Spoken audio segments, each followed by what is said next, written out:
আসসালামু আলাইকুম রহমতুল্লাহি ওয়া বারাকাতুহু। একটা কষ্ট নিয়ে আপনাদের মাঝখানে আসলাম। কষ্টটা কি ভাই জানেন?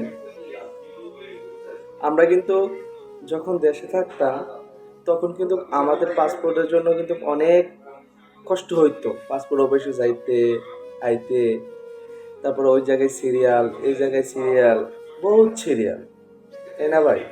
সিরিয়াল ছাড়া কিচ্ছু নাই, কিন্তু সিরিয়াল সব জায়গায় সিরিয়াল। হ্যাঁ, পাসপোর্ট করবো, বিদেশ আসবো, কত আনন্দ। মানুষের কত স্বপ্ন থাকে যে আমি বিদেশ আসবো, বাড়িঘর করব, অনেক কিছু করব। তারপরে বিয়ে করব 5 বছর পরে, 6 বছর পরে, 10 বছর পরে বিয়ে শাদী করব, গাড়ি কিনবো, বাড়ি কিনবো, কত কিছু ভাই মানুষের স্বপ্ন। কেন কথাটা বলছি দেখেন, আপনি আপনি যখন বিদেশ আসবেন, আমি যখন বিদেশ আসছি, আমাদের কিন্তু পাসপোর্টটা হাতে নিয়ে কিন্তু আমরা একটা ডায়লগ আসে, যে ডায়লগগুলো বিদেশ সারা, বিদেশে যাইতেছি। অনেক স্বপ্ন মানুষের যে বিদেশ আসবে, ভালো কিছু একটা করবে, কাজ করবে, ফ্যামিলির জন্য অনেক একটা উজ্জ্বল, ফ্যামিলিকে খুব সুন্দর করে সাজাইবো, গুছাইবো। এটা কিন্তু একটা স্বপ্ন, যার যার একটা স্বপ্ন থাকে ভাই, বুঝছেন? মানুষের একটা স্বপ্ন থাকে। স্বপ্নটা হলো যে বিষয়, যখন বিমানে উঠে তখন কিন্তু বিমানের মধ্যে একটা পিক লই, ভিডিও করে। যখন এই দেশে চলে আসে, একদিন, 2 দিন, 3 দিন যাই, অনেক দিন যাই, তখন কিন্তু তার মন মানসিকতা খারাপ থাকে। যেমন আপনার ফ্যামিলি থেকে আপনি চলে আসছেন, অন্য কোনো মানুষ কিন্তু আপনার বুঝবে না কষ্টটা। যে মা বাবা জন্ম দিয়েছে, ওরা কিন্তু বুঝবে যে কষ্ট কি জিনিস।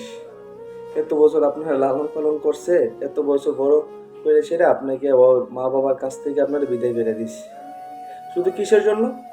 একটু সংসারের জন্য, একটু সংসার সুন্দরভাবে চলার জন্য, একটু কষ্ট যেমন করতে পারেন আপনার ভবিষ্যতের জন্য। কিন্তু আপনার মা বাবা কিন্তু ভালো কিছু চাই।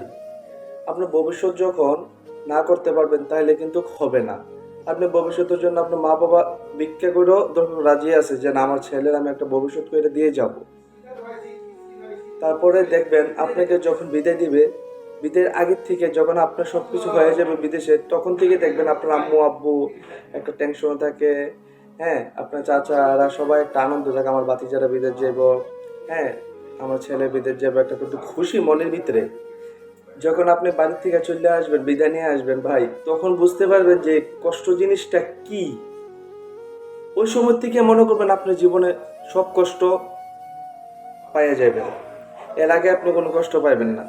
যখন বিদেশে রওনা দিবেন, যখন আপনি বিদেশে রওনা দিবেন, তখন থেকে যখন আপনি পাসপোর্টটা হাতে নেবেন, যখন আপনি ঘর থেকে বের হবেন, তখনই আপনি মনে করবেন যে আপনার লাইফে সারা জীবন কষ্ট।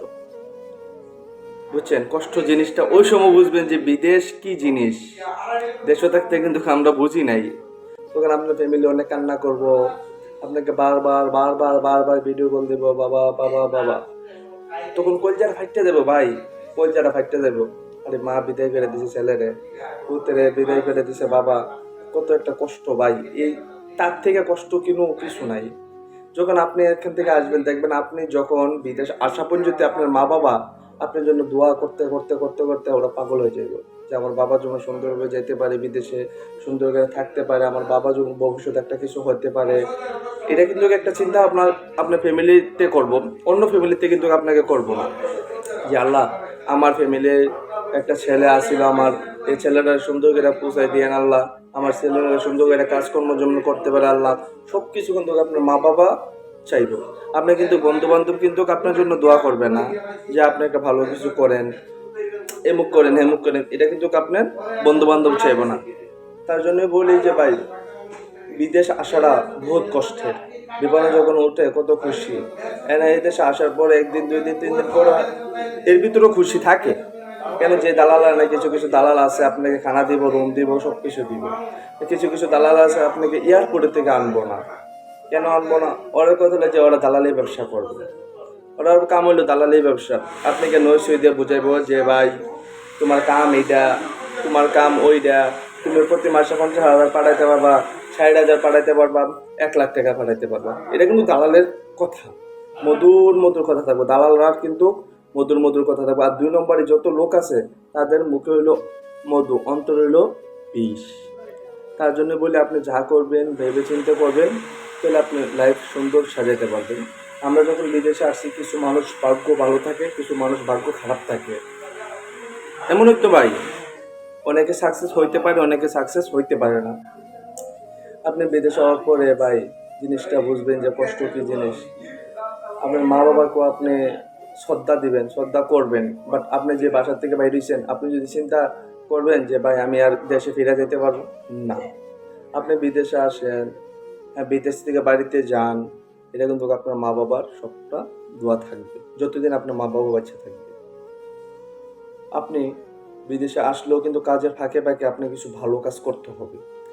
অনেকে বিদেশে আইসা রাজা বাদশা, অনেকে বিদেশে আইসা ফকিরের, ঠিক আছে ফকির। এই জন্য বলি ভাই জিনিসটি, কাল এক ঘটনা হয়েছে আমাদের দোকানের সামনে। যখন ডিউটিতে যাচ্ছে বিল্ডিং এর কাম করতে কনস্ট্রাক্ট সাইট, তখন হ্যারে পুলিশের চেক দিছে। পুলিশের চেক দেওয়ার পরে আইডি আছে না, আপনার আইডি নাই। তখন পুলিশে ফাঁকি দিয়ে সেরা এসে একটা দৌড় মারছে। দৌড় দেওয়ার পরে কিন্তু ভাই হেড পিছে পিছে 2টা পুলিশ হেড পিছে পিছে দৌড়ছে। তারপরে ঘটনা আমি জানি না কি হয়েছে, ধরতে পারছি কিনা জানি না। যদি ধরতে পারতো তাহলে অনেক মারতো। কিসের জন্য ভাই এই জিনিসটা, কিসের জন্য? শুধু একটু ফ্যামিলির জন্য, যে ফ্যামিলি, আমার ফ্যামিলি 2টা বাদ মুখে দিব আমি কাম করলে, আমার ফ্যামিলিটা সুন্দর চলবে, আমার স্ত্রী, বউ, বাচ্চা, মানুষ সবাই সব কিছু ছেড়ে কিন্তু এই বিদেশে পাড়ি দিই। কত হাজার মাইল দূর থেকে আসে এই দেশে, যে বিদেশ আসবো, 2টা টাকা কামাইবো, 2টা টাকা ইনকাম করবো। ভাই এটা অনেক কষ্টের একটা বিষয়। এই কষ্টের বিষয়গুলো ভাই বহুত কষ্ট, যেমন আমি বুঝি। আপনি বিদেশ আসার পরে দেখবেন আপনাদের ফ্যামিলিতে মুখে নাই, আপনাদের পাড়াতে মুখ নাই, যে শুনবে যে মুখ মারা গেছে। আপনি কিন্তু ইচ্ছা করলেও কিন্তু আপনি যাইতে পারবেন না, কারণ আপনি বিদেশে এসে পড়ছেন ভাই। ইচ্ছা করলেও যাইতে পারবেন না। শুধু ওই সময় আপনি আফসোস করবেন, হাই রে জীবন কই ছিল আর এখন কই। 1 দিন 2 দিন 3 দিন না খেয়ে আপনি থাকতে পারবেন, কারোর কাছে আপনি বলতে পারবেন না। আপনি কি আপনার ফ্যামিলির কাছে বলতে পারবেন যে আমি আম্মু আব্বু আমি ভাত খাচ্ছি না, খাইতেছি না? এটা কিন্তু আপনি বলতে পারবেন না, কখনো বলতে পারবেন না। আপনার কষ্টটা কিন্তু আপনি মনের ভিতরে চাপাই রাখতে হবে। কেন? এটা হলো একটা ফ্যামিলি। ফ্যামিলি শুনলে কিন্তু ভাই জিনিসটা খুব কষ্ট পাইল। যে আপনি ফ্যামিলিতে ছিলেন দেশে থাকতে, আপনার বাচ্চারাও কিন্তু আপনার চেহারা আইনা দিয়া যেত। আপনি যখন স্কুলে যেতেন, কলেজে যেতেন, তখন কিন্তু আপনার পকেটে টাকা না থাকলেও কিন্তু আপনি খোঁজার পরেও কিন্তু টাকা পাইছেন।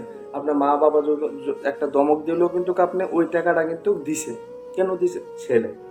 কষ্টটা কিন্তু ছেলের বুঝে। এখন আপনি বিদেশ চলে আসেন, হওয়ার পরে কি মা বাবার বুঝলে দেখবেন, মা বাবার ছাইড়া দেন। ভাই কিসের জন্য, কিসের জন্য আপনি মা বাবার এত কষ্ট করে, এত কষ্ট দেন? অনেকে বলে যে না বিদেশ যাইতেছি, তোমার আশা দিছি, প্রেমিকার কথা, তোমার আশা দিছি, তোমার স্বপ্ন দিছি, বহুত কিছু। ওকে ইনশাল্লাহ ঠিক আছে, আবার নেক্সটে আসবো ভাই। যদি আমার কথাতে ভুলবাত্রে হয়ে থাকে তাহলে আমাকে ক্ষমা করবেন, ক্ষমা দৃষ্টিতে তাকাবেন। আমি ইনশাল্লাহ নতুন ভিডিও ছাড়তেছি, তো একটু সময় লাগবে ভাই, কথাগুলো মিলতে গেলে একটু সময় লাগবে। তার জন্য বলি একটু সাপোর্ট দিয়েন আমাদের, একটু সাপোর্ট দিলে একটু মন মানসিকতা একটু শান্তি লাগবে ভাই। সাপোর্টটা দিয়েন প্লিজ, ঠিক আছে? ওকে ভাই টাটা, 5 ওয়াক্ত নামাজ পড়েন ইনশাআল্লাহ।